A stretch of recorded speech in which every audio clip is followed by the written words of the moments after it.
everybody, welcome back to my movie review series. Today we'll be discussing Safe House. It's one I just watched on Hulu. This is not a rewatch, I've not seen this one. Just another more Denzel Washington popping up, so I clicked it, why not?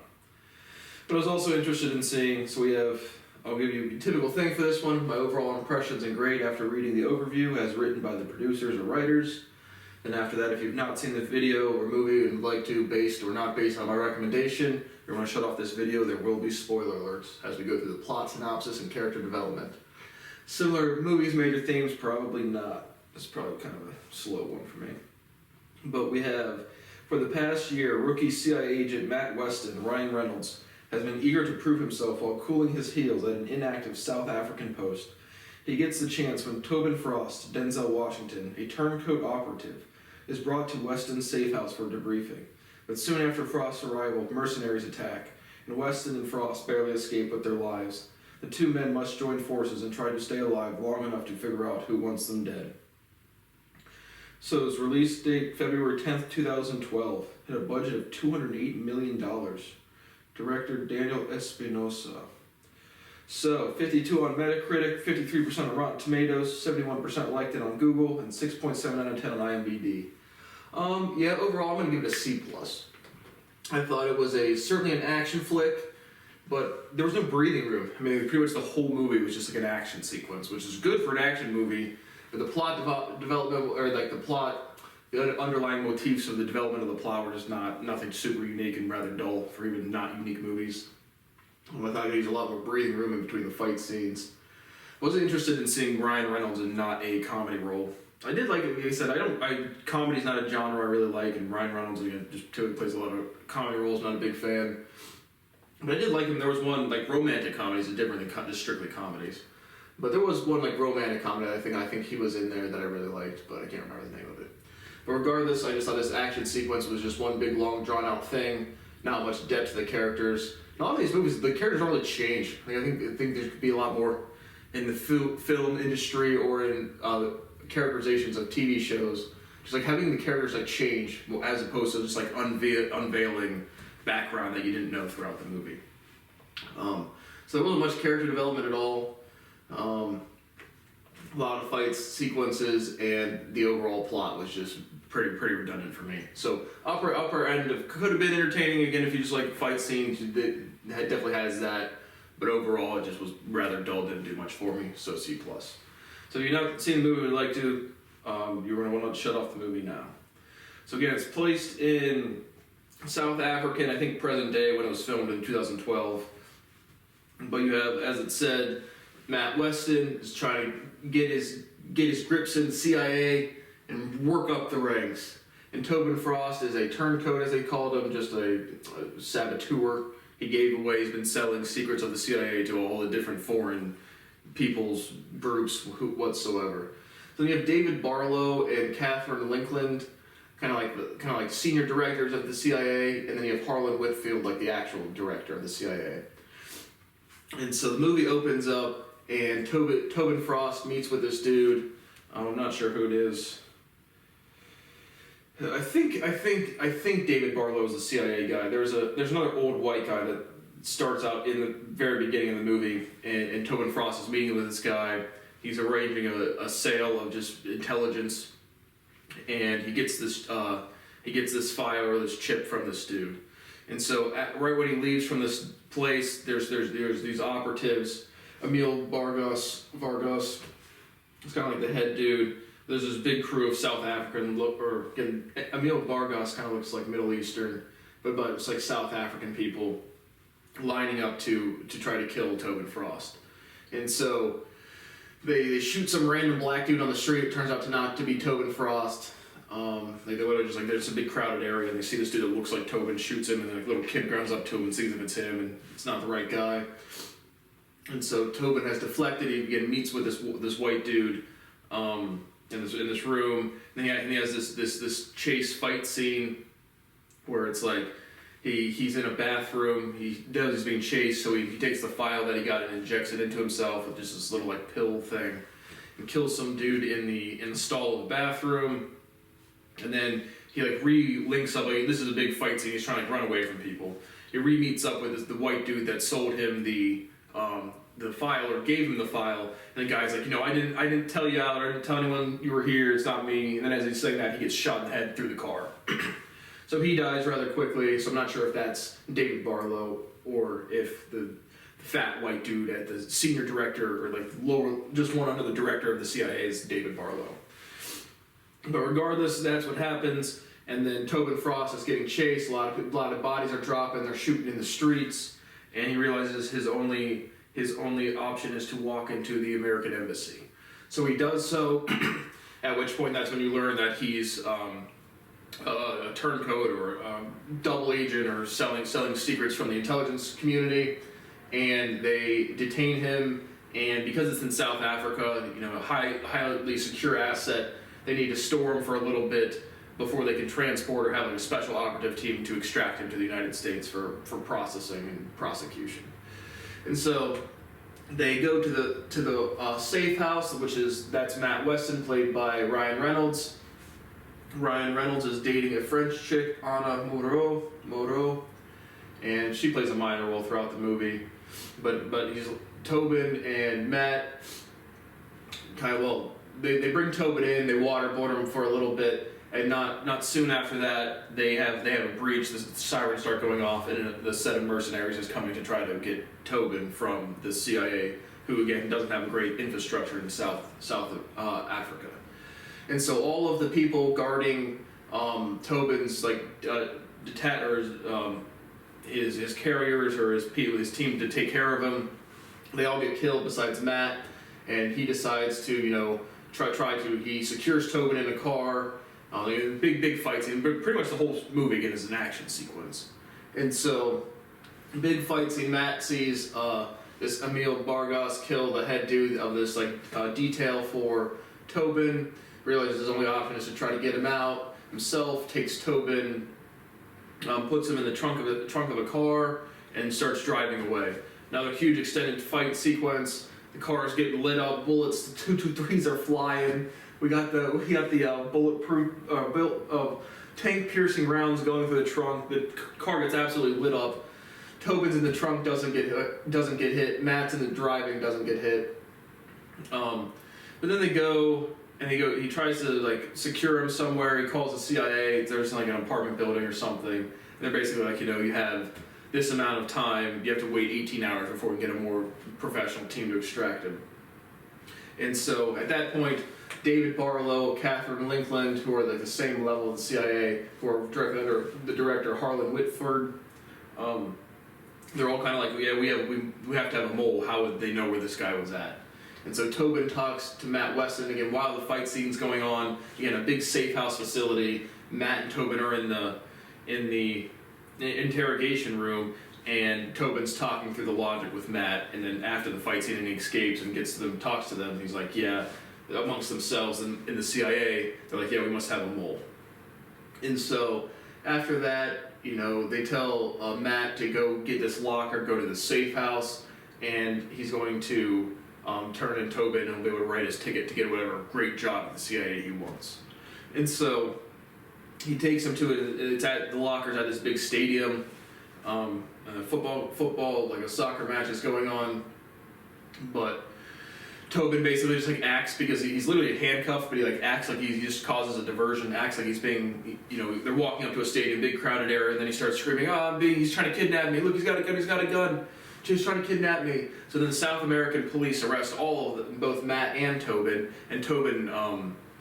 gets taken to the infirmary and, gets out, beats them up, kills them, whatever, but gets a guard's uniform and is now out of the thing.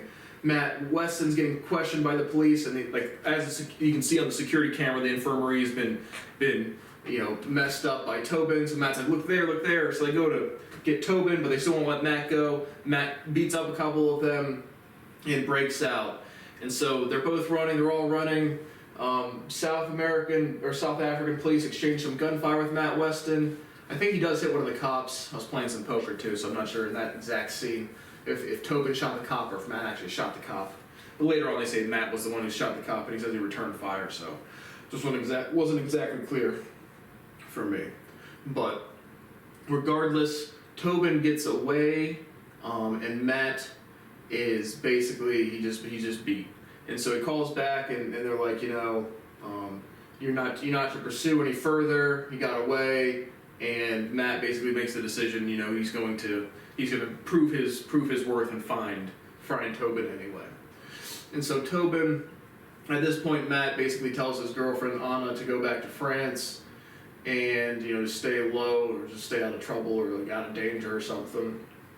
But regardless, he starts going after Tobin, and when they were driving, or he made Tobin drive for a little bit at something, and he was going to go to some M7 something, just some street or some neighborhood. And so he makes some sort of connection there, and he kind of figures out where Tobin's going to go. So Tobin goes to basically get a new identity from, I think it's Carlos Villar. I'm not sure if it's a Spanish name or not in South Africa. It looks a Spanish name. His name's Carlos. But regardless, he goes to this place to get this ID, and not shortly after, the same mercenary squad comes back to try to capture him again. They kill Carlos. He dies.